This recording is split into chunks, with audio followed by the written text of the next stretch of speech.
अमृत बेला शुद्ध पवन है, मेरे लाडलो जा। संयम भाई उठ जा, उठ जा। अमृत वेले का गीत भी बज गया अब तो। सोने दे भाई, कल रात डिनर करके 11 बजे गए थे। हाँ पर डिनर के लिए तो तू 7:30 बजे ही चला गया था भाई। हाँ पर डाइनिंग हॉल से तो 11 बजे बाहर आया था, फिर सोते सोते 12 बज गए। थक गया हूँ ना, नींद नहीं खुल रही, तुम भी सो जाओ। वैसे भी बाबा कहते हैं पूरा संगम युग ही अमृत वेला है, योग तो कभी भी लगा लो, बाबा तो अपना ही है। मर्जी है तेरी, सो जा। फिर मत कहना मुझे उठाया नहीं। अच्छा मैं तो चला योग के लिए। अच्छा कर्म करो ऐसे भाई, तुम बड़े न फिर बचो, धर्मराज को पड़ेगा मुख दिखलाना, पड़ेगा मुख दिखलाना। एक ना एक दिन धर्मराजपुरी में हम सबको जाना है, तो चलिए देखते हैं जब संयम भाई वहाँ गए तो क्या हुआ। नाम तुम्हारा संयम, लेकिन तुम्हारे सभी कर्मों में असंयम की झलक दिखाई दी। सोते थे तो सोते ही रहते थे, खाना खाने बैठते तो घंटों व्यर्थ वार्तालाप में समय गवाते थे, ज्ञान योग के समय सेवा करने चले जाते थे। अब धर्मराज ही तुम्हें संयम सिखाएंगे। ये सरासर गलत इल्जाम है। मैं सारी धारणाओं का, श्रीमत का पालन करता हूँ, अमृत वेला भी उठता हूँ, मुरली भी सुनता हूँ। ये सरासर गलत इल्जाम मुझ पर लगाया जा रहा है। चित्रगुप्त, गवाह पेश किया जाए। नरेश भाई जी को बुलाया जाए।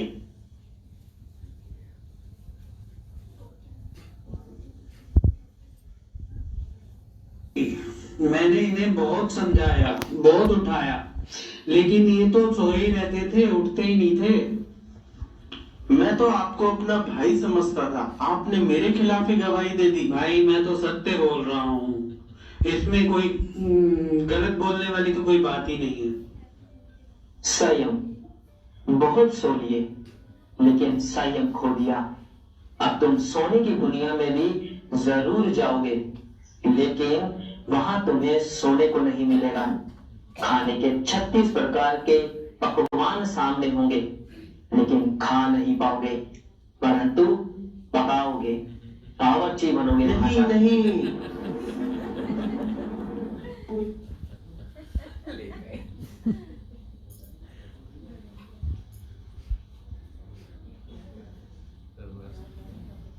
आ रही है भाई।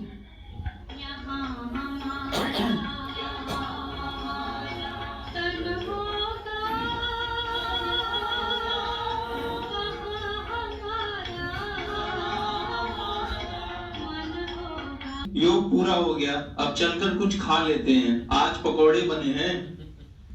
रुक जा भाई, दीदी स्टेज पर आते हैं, उनसे मिलकर फिर चलते हैं। दीदी तो रोज ही आते हैं, पकोड़े थोड़ी ना रोज बनते हैं। और कमाल करते हो तुम, योग कर लिया, आत्मा की बैटरी चार्ज हो गई, अब चल के शरीर की भी बैटरी चार्ज कर लें। अरे भाई इतना आधीर क्यों रहते हो? मुरली क्लास में दीदी के हर प्रश्न का उत्तर देने में भी बड़े आतुर रहते हो, किसी को और को बोलने का मौका भी नहीं देते। मुझे हर क्वेश्चन के आंसर आते हैं तो क्यों ना बोलूं। अब ये बात तो 7 दिन का कोर्स करने वाला भी जानता है कि लक्ष्मी नारायण कौन बनने वाला है। तुम आसान सवाल का जवाब भी बड़े उछल उछल कर देते हो। अधीरता आसुरी गुण है और धैर्यता दैवी गुण है। तुमको नहीं चलना है तो ना सही, मैं तो जा रहा हूँ पकोड़े खाने। जाओ फिर जाओ, तुम्हारी मर्जी, जो मर्जी करो। आइए अब देखते हैं धीरज भाई को ऐसा धीरज रखने का धर्मराजपुरी में क्या फल मिला। धीरज,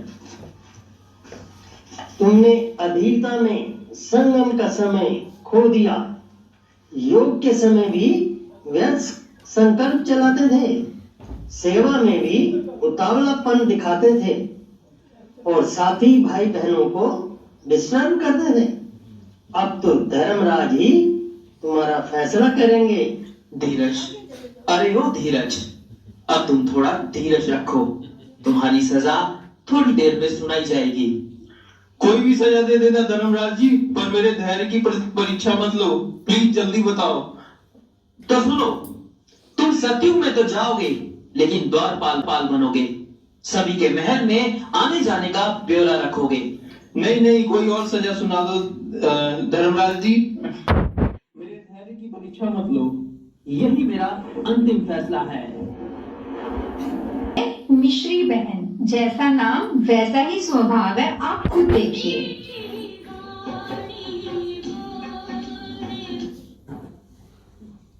दिन में कम दिखता है क्या? चश्मे लगवा लो। बहन, अभी तो आप योग करके आई हो, इतना गुस्सा? एची की तरह जबान चल रही है, पता नहीं कहाँ से आ जाते हैं ओम शांति में भर्ती होने। बाहर की दुनिया में वेले थे, सब यहाँ आ गए। अब आई मिश्री बहन की बारी धर्मराजपुरी की अदालत में पेश होने की। इनका नाम है मिश्री बहन, लेकिन जुबान में परमानेंट नींद चिपकी हुई है।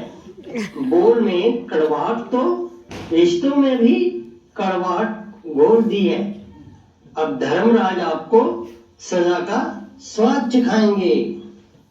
आपकी सजा ये है, आप सतयुग की रॉयल फैमिली का हिस्सा तो बनेंगे, लेकिन राजमहल के एक हिस्से में राजघराने का मिष्ठान भंडार संभालेंगी। नहीं नहीं नहीं नहीं,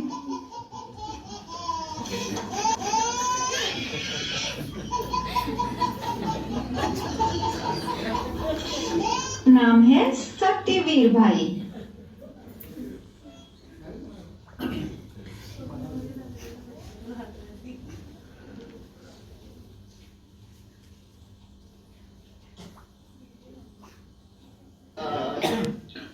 मुझे गर्मी, अमृत वेला रोज मैं बाबा के कमरे में ही करता हूँ। झूठ बोलता है, ये मेरे कमरे में रहता है, इसे मैं रोज उठाता हूँ, क्लास चलने के लिए भी कहता हूँ, पर ये उठता ही नहीं मेरा मीठा भाई। अरे भाई, बाबा कहते हैं कि तन मन धन सब तेरा, तो कमरा भी तो बाबा का ही हो गया ना। और एक बात बताऊं, रात को मोबाइल से मुरली पढ़ कर ही सोता हूं मैं। रहने दे, बड़ा आया सत्यवादी हरिश्चंद्र मोबाइल। सत्यवीर भाई जब अपना संगम युग का जीवन पूरा करके धर्मराजपुरी में पहुंचे तो यह हुआ।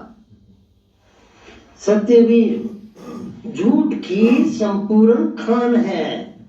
इन्होंने झूठ में पीएचडी, एलएलबी, एमफिल न जाने कौन कौन सी डिग्री ली है। अब सत्य की दुनिया में कौन सी डिग्री मिलेगी, ये तो धर्मराज जी ही सुनाएंगे। रुकिए धर्मराज जी, रुकिए, मैं कुछ कहना चाहता हूं। जी कहिए।